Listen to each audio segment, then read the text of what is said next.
Der Osterhase bringt die Eier.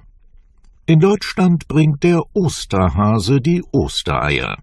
Es gibt unterschiedliche Theorien, warum das so ist. Auch andere Traditionen wie das Osterfeuer gehören zum Fest.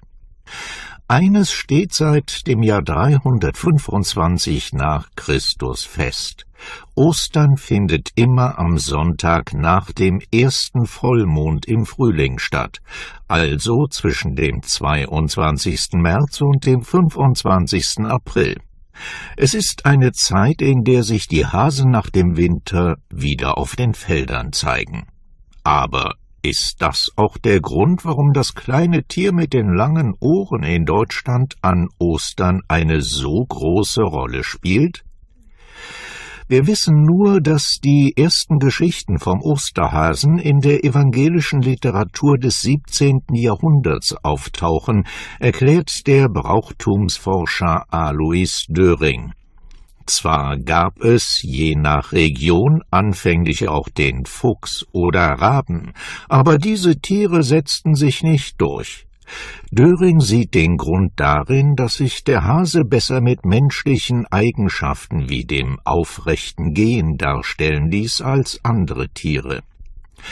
Im 19. Jahrhundert hat man den Osterhasen mit der Göttin Ostara erklärt, die angeblich immer von einem Hasen begleitet wurde. Aber Experte Alois Döring weiß heute, dass diese Theorie falsch ist und Ostara nur eine Erfindung war. Daher kann sie dem Osterfest auch nicht seinen Namen gegeben haben. Ostern leitet sich von einem indogermanischen Wort ab, das so viel wie Morgenröte heißt, erklärt Döring, denn am frühen Morgen feierten die Katholiken die Auferstehung Jesu.